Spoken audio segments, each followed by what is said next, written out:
the last couple of years, we've seen a lot of progress being made in the concept of object-oriented CSS. Ultimately, what this does is it helps us to categorize and sort together our styles so that they're more easily worked with by a team of people. We're going to create a style guide and use this as a foundation piece to allow us to map the design onto what Drupal needs in its theme. Specifically, we're going to use this to make our layout rules, our base rules, and our component rules. Are you ready? Let's get started. In this lesson, we're going to be creating a style guide, which is essentially a text representation of what our design looks like. In a later lesson, we'll then take this style guide and create a series of CSS files to actually implement our design changes to our Drupal site. There's three main things we're going to be looking at as we examine our design. The first one is the overall shape. Essentially, what are the layout rules for our site? The second one is what's consistent throughout our site. These are going to be our base or global styles. We'll be using things like font color for our base styles. And finally, what are the things that can be moved around like furniture? So they aren't the overall shape of the site, but instead individual components which fit into our design and can be moved around from place to place if we wanted to change the overall layout. I find that it's easiest to start with the overall shape of the website, basically taking a look at how many columns do I have to work with and how do I need to split things down. Whether you choose to actually sketch it out or not is absolutely up to you, but I find it really useful to create a wireframe from the existing design. It's sort of going backwards in time, but I find it to be a really useful tool. The wireframe for this design looks a little bit like this. As you can see, I've essentially resketched the design and given myself some information about what each of these different things might be. I've created three separate columns. The first one with the company name, the second one with the decoration and the quote, and then the third one with the pieces of content. Notice down at the bottom I have the featured 1 and featured 2 blocks. We'll get to those in a little bit. They're not actually blocks, but we can call them blocks for this wireframing purpose. So now that I have my major shapes identified, I can go ahead and write those down in my style guide. Your style guide doesn't need to be anything fancy. A plain text document is absolutely fine. In here, I'm going to start by saying that I'm working with my layout rules. And then, for each of the layout rules, I'll give a little bit of a description. So the first block that we took a look at, again, block is a bit of a loaded word, but the first area was the banner across the top. On my wireframe, I can see here that the banner is going to be simply an image that gets displayed. The X symbolizes an image. You can see the same thing again down in decoration. So I've created my first area, and that's going to be the banner area, which is comprised of a large image. The next area is the leftmost column. This contains our navigation. The center area contains essentially our quotes and decoration. We can call this the decorated area or the featured area. Navigation is on the left. And our third area, the rightmost column, was the content column. Finally, across the bottom, we had the copyright area. Again, let's just do a quick review on that sketch of the design. Down across the bottom, you can see the copyright area. Let's go ahead and add that into our list of layout areas.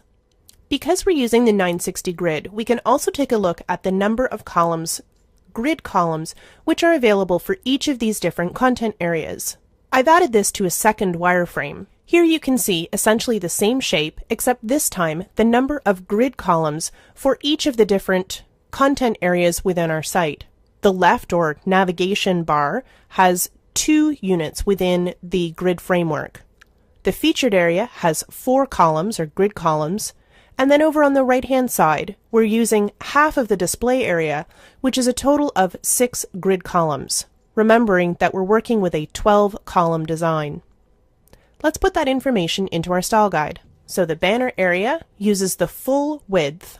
This is 12 columns. The navigation area uses 2 grid columns. The featured area used 4 grid columns. The content area uses 6 grid columns. And the copyright area uses the full 12 columns. With our layout rules in place, I find the next easiest thing to work with is the base rules. The base rules are essentially the colors or things that are the same from page to page. You can pick out your base rules by simply going into Photoshop and using the color picker if you don't already know what those colors are. There's essentially 4 main colors that I see used throughout the design. Let's take a look at the design again and see if we can spot those 4 colors. There's essentially a greenish color, a brownish color, and 2 shades of gray. I'm going to go ahead and write down each of the hexadecimal values for those 4 colors. The darker gray is a series of 6s. The lighter gray, which is used for headings, is a series of 9s. The greenish color is 336666, and the brownish color is 996633. I'll add some notes here to myself as well. The darker gray is used for most of the text. We'll end up calling this the default. The darker gray is used for headings. The greenish color is our primary accent, and the brownish color is our secondary accent. In addition to the text color, we can also use any other text attributes which are used throughout the site. For the most part, our font is a serifed font, except in the paragraphs, and for the most part, links are not underlined, with a couple of exceptions. So again, let's go ahead and put that into our style guide. Most fonts use the serif font. However, the body copy uses a sans serif font. Links are mostly not underlined, with the odd exception over in the navigation. Next, we'll move on to our component rules. Component rules are essentially anything that you could define as a unit which could be picked up and moved to a different place within your layout. So it's not a major layout rule, but it's all of the little things that make up the pieces that go inside what you've identified as your major wireframe. Let's take a look. I think it'll make more sense if we look at the design. Again, these are our component rules. I find it easiest if I take little screenshots of each of the different components. We could probably classify the banner as its own component. So, using Sketch, I'm going to grab a copy of just this much component. Again, taking a screenshot of just the individual components, I'll start with the banner across the top.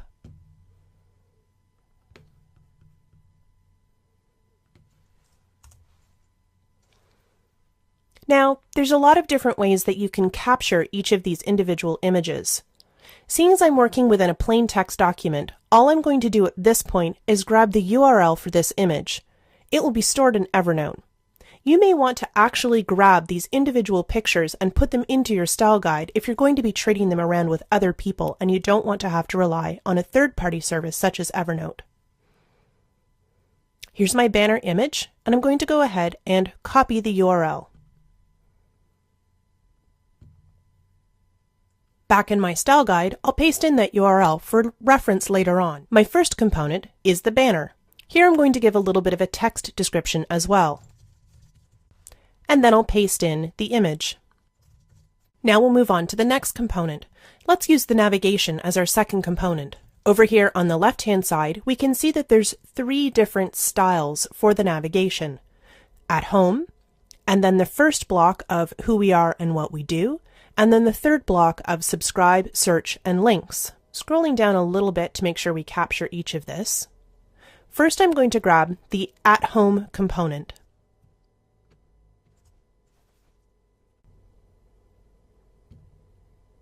Again, the navigation is going to start with the at home part. The reason why this is its own component is this is a picture of a word, not an actual word. Just as I did previously, I've given the sample URL of what the component looks like, as well as a text-based description, along with a number of columns. Next, we've got the primary navigation and secondary navigation. Grabbing the primary navigation next, and then grabbing the secondary navigation. Here, I will also note that most of the links are not underlined except for those second-tier links. And just as a reminder to myself that the primary navigation does not have a link underline. As you can see, I've described 4 different component rules here: the banner, and 3 different areas within navigation. The additional component rules include the following. In the center column, there's this top and bottom quote, as well as 2 images. And over on the right content side, we have a paragraph with both primary text and main text, or primary highlighted text and main text, as well as our river of news, as the Drupal term is used. These are essentially the different content pieces which have been promoted to the front page. By default, we have a bit of the first paragraph of text is using the secondary highlight color, that brownish color. The headings are also using that brownish color. And we've got the default text, which is gray, and the greenish links. I'm going to let you go ahead and finish writing up your style guide for each of these different components. The completed style guide is available for download in the resources section of this lesson. So, just a quick recap. When you're creating your style guide, a plain text file is absolutely fine. In your plain text style guide, go ahead and include the layout rules, the base rules, and each of the individual components. These are divided according to, essentially, the shape of your website, including the number of grid columns. The layout rules will end up becoming regions within Drupal. Next, we've got our base rules, and these are essentially the style definitions which are consistent from page to page and are not anything related to do with layouts. You can think of these as being essentially the global HTML element rewrites. And finally, our third type of rule is a component rule. And a component is anything that you could basically move from one spot to another. So unlike a layout rule, which encompasses the entire width of the website, a component is something that you could take a screenshot of, you could pick up and move somewhere else. I kind of think of my components like furniture. Once again, we covered 4 different components for the design, the banner and the 3 navigation areas. But I showed you a few more components as well. Those will be yours to describe in your style guide before you move on to the next part of the lesson.